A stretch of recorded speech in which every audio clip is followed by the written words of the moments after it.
first thing you encounter as you come out of the tent. All right? The reason why that's important is it's going to control your rate of movement a little bit. All right? You should probably decide to move a little bit slower because you're trying to identify some primary and secondary indications of an IED. All right? Once you've done that, there's really nothing else on this lane that's going to keep you moving quite that slow. All right? So just keep that in the back of your mind. All right? So I'll talk about the task. Condition is standard for both tasks. All right? The first task is to identify an IED. Condition is given an operating environment with a possible IED. All right?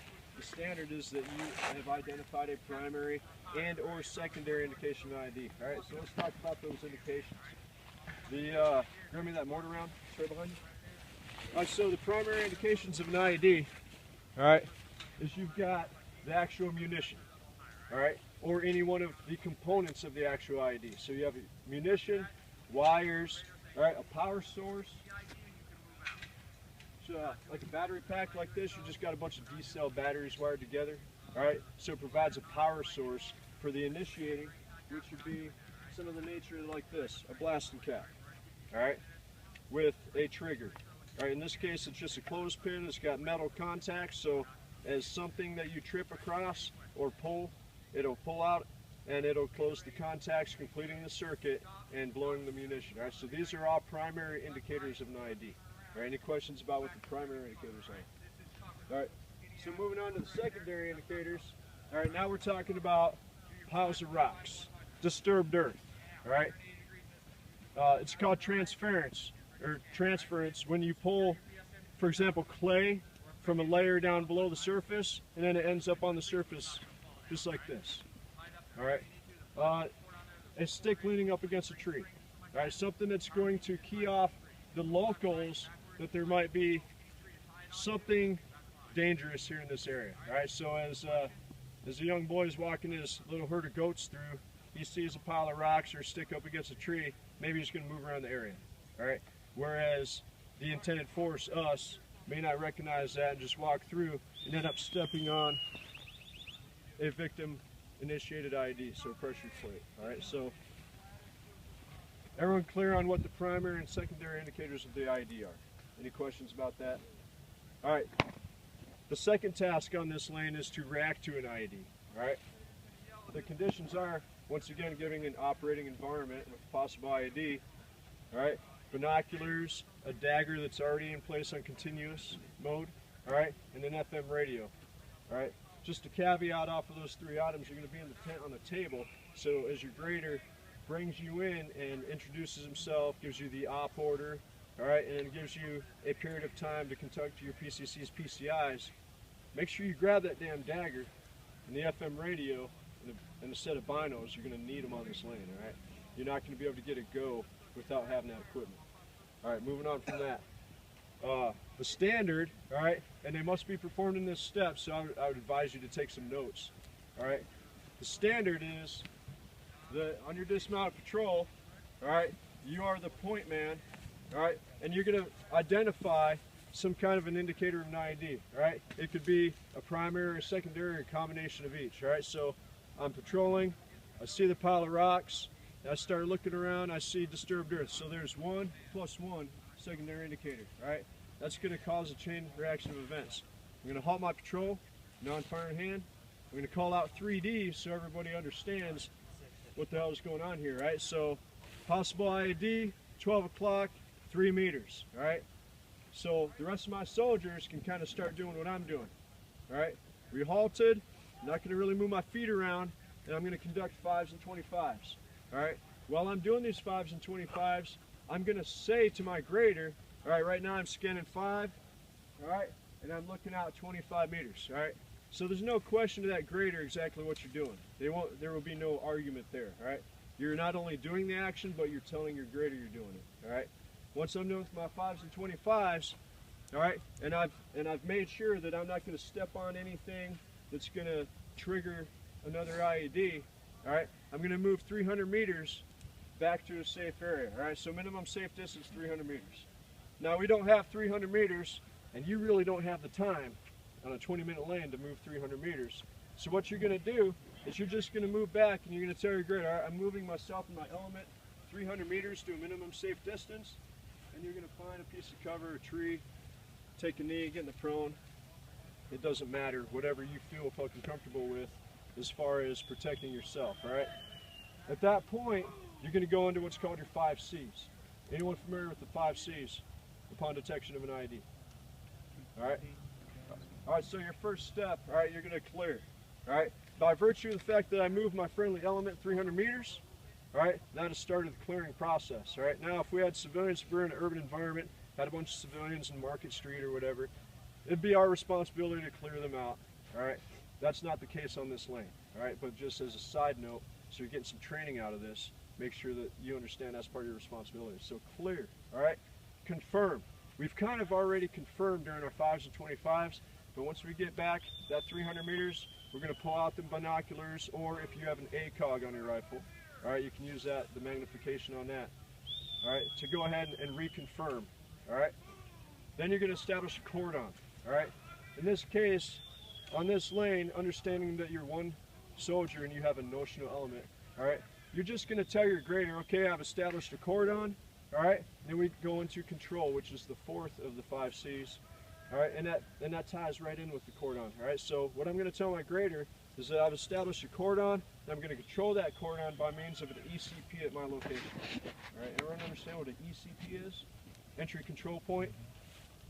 Okay, ECP, entry control point. Nobody goes in or out of this area that I've cleared and cordoned off without coming to my ECP. All right, so when EOD finally shows up hours later, they're going to come to my location at my ECP, all right, so I can maintain accountability of who's coming in and out, and it gives me a measure of control over that cleared off area. Everybody understand that? All right, then I'm going to go into call, which is the 5th of your 5 C's, all right? Now, you're going to use your standard 9-line UXO/IED report for call. I'm going to hand out these GTAs, all right? I don't see any reason why you can't use this on the lane, all right? Because in the real world, I'm going to have these quick references on me, all right, as I'm on my patrol, so that I don't mess up a damn report when I'm calling it up. All right, if you flip it open to the middle, you'll find the format for that 9-line UXO, all right? Remember we said we had to have an FM radio and a dagger, all right? So I'm at my 300 meter safe distance. I've gone through 4 of my 5 C's, and I'm going to go into call, all right? Now, during your op order, before you start the lane, you're going to receive the information on what your call sign is, what hire's call sign is, what the name of the routes, all right? You're going to receive information on this patrol by phase, all right? So you're going to have a named route, call signs, radio frequency, all that pertinent information that you're going to need for this 9-line UXO. All right, everyone tracking so far. So line 1, if you notice on there, is a date-time group. All right, you familiar with what a date-time group is? All right, so the date, today's date, so 11, right? Then the time, all right? So for example, the time right now is 1021. So 111021, all right? Then the month, then the year, all right? I'm not going to nitpick whether you call the month 11 or 11 or whether you call it November, all right? You're going to see it both ways throughout your time in the Army. So 111021, November 2014. All right, there's your daytime group. That's how you're going to call it up over the net. All right, which will take you into line 2. All right, which is what? Reporting activity and location. All right, for the location, you make sure you call an 8-digit grid. That's what that dagger's for. All right, so don't forget the grid identifier. All right, so 17 Sierra, Papa uniform, whatever your current location is, 8-digit grid format. All right, 1, 2, 3, 4, 5, 6, 7, 8. For reporting activity, I understand that most of you probably don't know what your UIC is, all right? We're not going to give you a no-go or gig you for calling up, for example, Bravo Company 2325, all right? If you know your UIC, go ahead and call your UIC, all right? If not, just call your unit, all right? So unit, then grid, brings us into line 3, which is what? Frequency and call sign, correct? All right, once again, that's information you're going to pull off that op order, so make sure you're taking good notes when you get that, all right? Line 4 is what? Type munition. All right. So understanding that we're not EOD, we're not explosive experts. All right. So do you know whether it's placed, projected, laid, all right, buried? All right. You may be able to identify some of those details just from your 5s and 25s and from when you confirm, right? So simply just call what you see, call what you know, all right?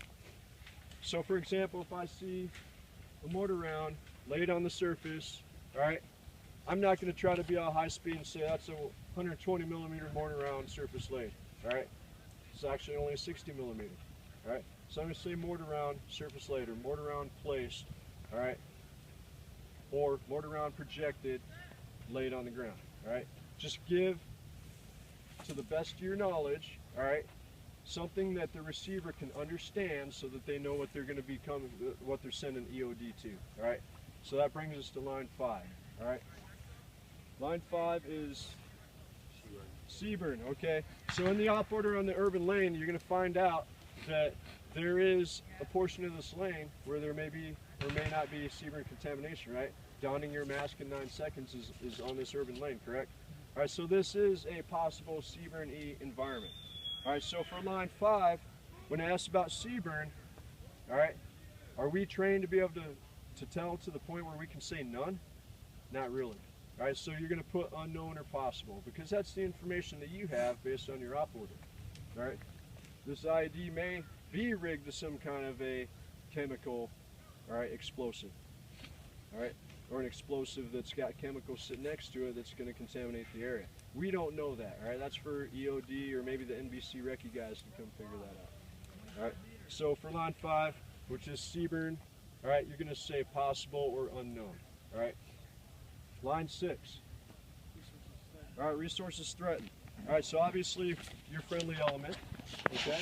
You kind of mitigated that by moving 300 meters off. All right, but line 6, you're going to put friendly element. And what about this route? All right, this is the only way through this doggone city, all right, or this urban lane. All right, that's the scenario that we're in.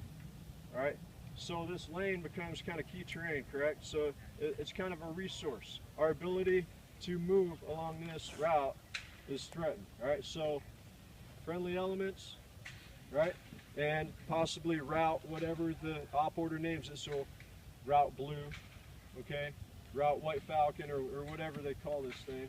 All right, you can put that up in line 6. All right, line 7 would be effects on friendly units, correct? Or impact on mission. Impact on mission. All right. So what is this IED sitting here on this very important route? What impact has that had on us? All right, halts mission, stops mission, impedes mission progress. Logistics. All right, stops our line of communication. All right, we have no ability to complete our movement to our objective. Any one of those things. All right. All right. Any questions about lines 1 through 7? All right, line 8. All right, protective measures taken. All right, so what have we done up until this point? All right, we have identified, we've moved our element 300 meters. We've established a cordon, we've cleared the area, okay, established an ECP, those are all protective measures taken. So you're just going to repeat all that stuff on this 9 line that goes up. And line 9, all right, for this lane, you have 20 minutes to make it to your objective. All right, the priority is probably immediate, all right, that we get some kind of support out here to clear this ID so you can continue your mission. All right, so for line 9, it's pretty much a gimme, you're going to put immediate. Any questions about the 9-line UXO? All right, once you've gone through, all right, and that's all the standard, all right, portion of React ID. So I'll recap real quick. So you identify, you halt your element, all right, you call your 3Ds, you're going to perform your 5s and 25s, all right, you're going to move 300 meters to a safe distance, and then you're going to go through your 5 Cs, all right, ultimately ending with calling up that 9-line UXO. All right, and the way the lane's going to work is once you call that 9-line UXO, all right, your grader's going to tell you, Roger, continue mission. All right, at that point, now we're not fucking looking on the ground like this real slow, and kind of pick up the pace a little bit to get through the rest of the lane. All right, any questions about how this is going to kind of go? All right, so, yes.